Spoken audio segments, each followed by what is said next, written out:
లో దీని owner Suresh గడపాటి Suresh the మనకి మర్డర్ రిపోర్ట్ అయిందండి. ఈ మర్డర్ ఆ టైంకి ఆ 20-25 మినిట్స్ లో ఇద్దరు వ్యక్తులు అన్నోన్ వ్యక్తులు వచ్చేసి ఒక ఫోటో ప్రింట్అవుట్ కావాలి అని చెప్పేసి ఒక పెన్ డ్రైవ్ ఇచ్చి అతను ఆ పెన్ డ్రైవ్ నుంచి ఆ ఫోటో తీసి ప్రింట్అవుట్ చేసే సమయంలో ఎవరు లేకపోవడంతో ఆ టైంలో వెనక నుంచి బ్యాక్ నుంచి వచ్చి స్టాబింగ్ చేసి 18 టైమ్స్ స్టాబ్ చేసి గొంతు కోసి చంపడం జరిగింది. అయితే దీనికి మనకి అఫెన్స్ రిపోర్ట్ అవ్వగానే ఎమ్మటే మన డిఎస్పీ నల్గొండ గారి ఆధ్వర్యంలో ఒక 3 ప్రత్యేక బృందాలు మనం ఏర్పాటు చేసి ఇన్వెస్టిగేషన్ స్టార్ట్ చేయడం జరిగింది. దీనికి ఈ కేసుకి సంబంధించి బ్యాక్గ్రౌండ్ ఏంటంటే మన డిసీజ్డ్ సురేష్ కి there is one brother by the name Naresh. అతను ఇస్ రెసిడెంట్ ఆఫ్ హైదరాబాద్. ఈ Naresh 2017లో he will get married to Uma Maheshwari. She is accused A4 మన కేసులో. 2017లో పెళ్ళైన తర్వాత కొన్ని రోజులు వాళ్ళు కలిసి ఉన్న తర్వాత మళ్ళా విభేదాల వల్ల వాళ్ళు విడిపోతారు. విడిపోయిన తర్వాత వాళ్ళు కలిసి ఉండరు. ఈ A4 వాళ్ళ తండ్రి A1 మదారి వెంకటయ్య. ఇతను రిటైర్డ్ ఎక్సైజ్ ఇన్స్పెక్టర్. ఇతను విడిపోయిన తర్వాత వీళ్ళు డివోర్స్ తీసుకోరు. కొట్లాటలు అనేవి అట్లనే కంటిన్యూ అయిన తర్వాత ఈ అక్యూజ్డ్ మెయిన్ వాళ్ళ ఫాదర్, ఈ అమ్మాయి వాళ్ళ ఫాదర్ A1, ఈ అమ్మాయి A4. ఈ నరేష్ అంటే వాళ్ళ హస్బెండ్ ఏం చేస్తున్నాడు అని చెప్పేసి స్పై చేయడానికి ఒక detective agency Kumar, scout detective ఏజెన్సీకి హెడ్ అయిన కుమార్, సికే కుమార్ ని హైర్ చేస్తారు. అంటే అతను ఏం చేస్తున్నాడు, ఎందుకు అతనికి ఎవరు సపోర్ట్ చేస్తారని చెప్పేసి. ఇప్పుడు డిసెంబర్ 2023లో హైర్ చేసిన తర్వాత అతను 10 నెలలు వెంటబడి మొత్తం చూసిన తర్వాత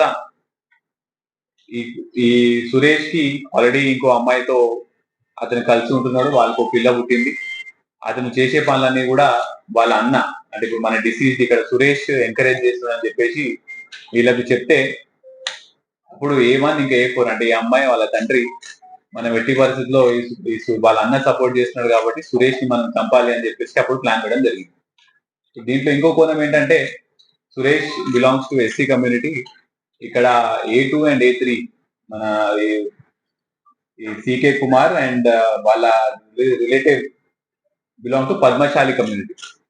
సో ఈ పద్మశాలి కమ్యూనిటీకి మనము కొంతవరకు వివక్ష కూడా ఉంది కాబట్టి నేను ఎట్లా చంపడంలో మీకు హెల్ప్ చేస్తా అని చెప్పేసి 15 lakhs కి సుపారీ మాట్లాడతారు A1 and A4.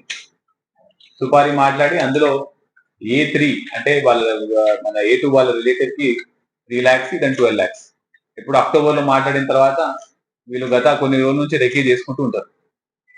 1 month back నుంచి ఈ ఫోటో ల్యాబ్ దగ్గర రెగ్యులర్ గా రావడం, అక్కడ చుట్టుపక్కల ఫోటోలు తీసుకోవడము, వాళ్ళ ఎంప్లాయీస్ ఎవరు పనిచేస్తారో చూడడము.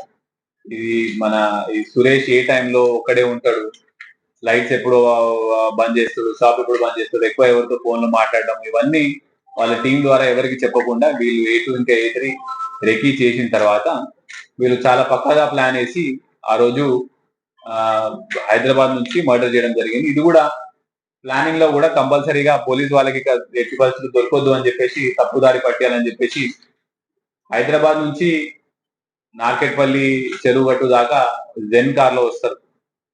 కార్ లో వచ్చిన తర్వాత మళ్ళా జెన్ కార్ అక్కడ వదిలేస్తారు. వదిలేసి A3 వాళ్ళ బైక్, ఆ బైక్ తీసుకొని నార్కెట్పల్లి నుంచి చెర్లపల్లి వస్తారు. మళ్ళా చెర్లపల్లిలో ఆ బైక్ వదిలేసి చెర్లపల్లి నుంచి రాత్రి ఫోటో స్టూడియో దాకా ఆటోలో వస్తారు. ఆటోలో వచ్చిన తర్వాత వాళ్ళని ఈ సురేష్ ని చంపిన తర్వాత మళ్ళా రిటర్న్ ఎలా పోవాలని వాళ్ళు 2 days ముందే ఒక పర్సన్, అంటే వీళ్ళ అటెండర్ ద్వారా, శివ అనే అటెండర్ ద్వారా 2 days ముందే బైక్ ప్లాన్ చేస్తారు అక్కడ. సో మర్డర్ చేసిన తర్వాత ఆ 2 days ముందే పెట్టిన బైక్ లో ఆ బైక్ తీసుకొని మళ్ళీ అక్కడ నుంచి చెర్లపల్లి వరకు బైక్ లో వెళ్తారు. బైక్ లో వెళ్ళి అక్కడ వదిలేసిన A3 వాళ్ళ